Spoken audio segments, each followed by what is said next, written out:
nous pouvons passer à la question numéro 4, qui porte sur la révision des tarifs de restauration scolaire avec effet au 1er septembre 2016. Le rapporteur est Annie Parent.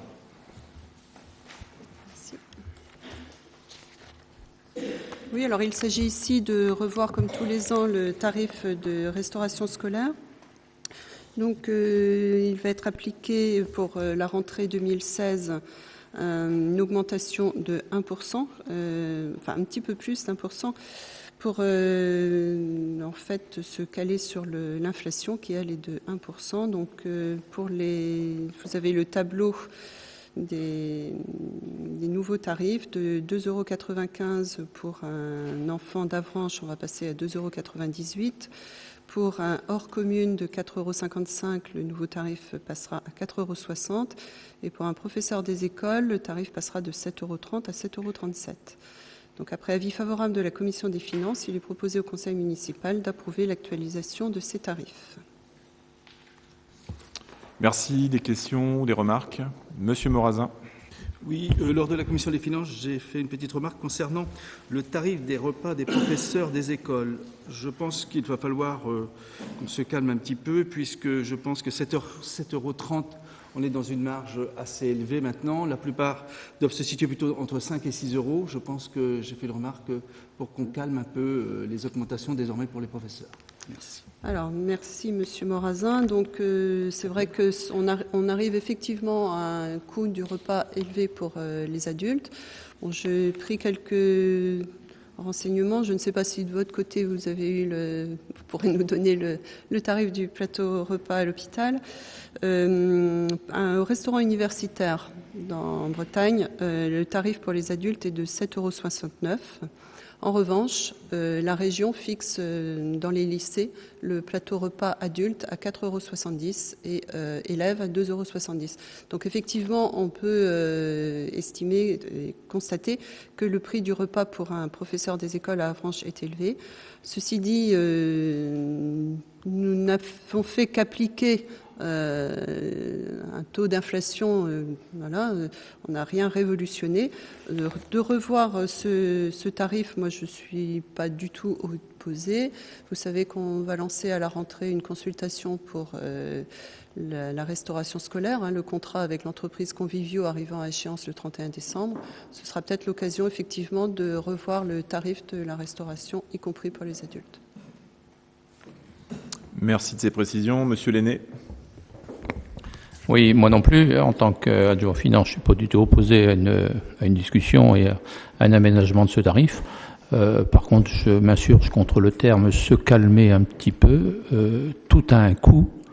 Après, il y a un tarif. On peut s'entendre effectivement sur des avantages ou des réductions de tarifs, mais il ne s'agit pas de s'énerver. 7 €, ça représente un certain coût, effectivement, mais en face...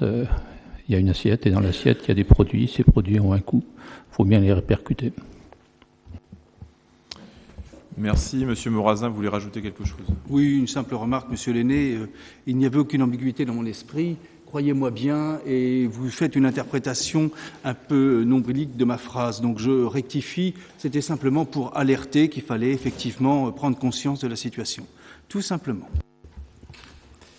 Bien, donc je mets aux voix cette question numéro 4. Y a-t-il des votes contre? Non, mais j'avais allumé. Ah, pardon, Madame Leroy.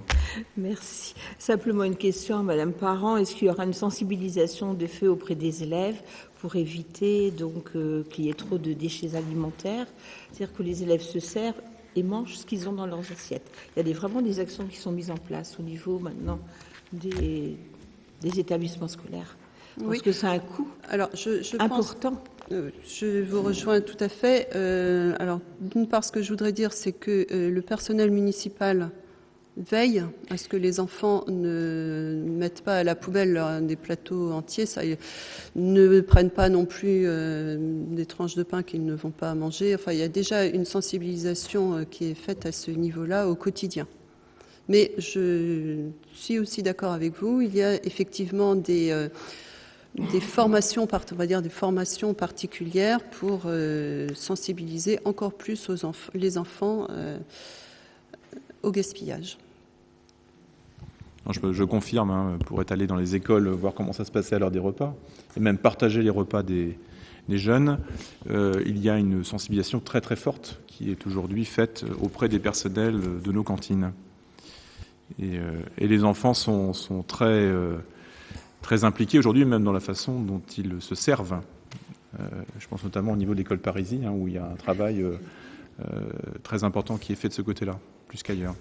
Madame Leroy. Oui, puisqu'on parle des repas, je voulais aussi sensibiliser au problème du bruit dans les cantines. C'est un problème de santé publique et il y a aussi des actions très intéressantes de mise en place dans les écoles pour lutter contre ce bruit qui est fatigant.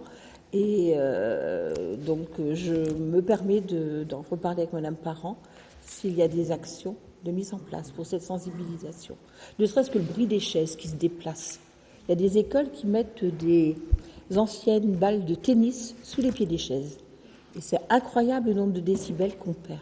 Enfin, il y a plein d'actions, donc voilà, je me permets d'en parler. C'est vrai que cet exemple des balles de tennis, je le connaissais pour les salles de classe. Je n'y avais pas pensé pour la cantine. Alors, ceci dit, tout dépend des chaises. Toutes les chaises n'ont plus 4 pieds. Mais bon, ça, c'est un autre problème. Il y a des chaises qui sont en Z, on va dire. Alors, concernant le bruit dans les restaurants scolaires, c'est vrai que c'est un problème récurrent. À Avranches, on n'y échappe pas. Les élèves des conseils d'élèves le font remonter presque à chaque conseil.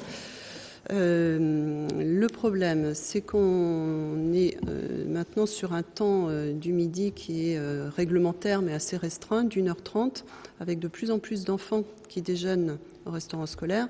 Donc on n'est plus sur des temps de service vraiment distincts. On peut dire on fait un premier service pour les petits. On est dans les 2 cantines de temps de l'école Mendes France que de l'école Parisie sur du flux continu. Il y a en permanence, les restaurants scolaires sont pleins. Donc les employés municipaux desservent, enfin nettoient les tables et d'autres enfants arrivent. Alors la solution, il y en a des solutions effectivement, mais il faudrait pour ça des espaces qui soient plus importants, de façon à pouvoir mettre des claustras, des aménagements de cloisons.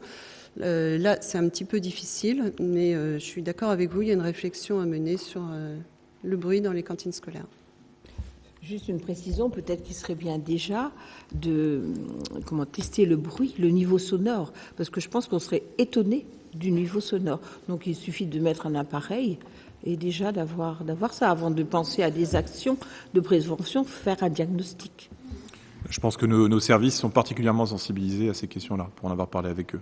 Donc ça fait partie des choses, en effet, comme l'a dit Annie Parent, qui sont au cœur des préoccupations des enseignants, bien évidemment, des personnels municipaux et des élèves eux-mêmes. Ça qui est intéressant, c'est comme le disait Annie, dans les conseils d'élèves, les élèves sont les premiers à se plaindre de bruit, mais aussi sont les premiers à se plaindre du comportement de leurs petits camarades, qui sont peut-être les premiers responsables des mouvements de chaises et autres. Donc il y a aussi peut-être une discipline à rétablir dans les cantines. Mais nous y travaillons.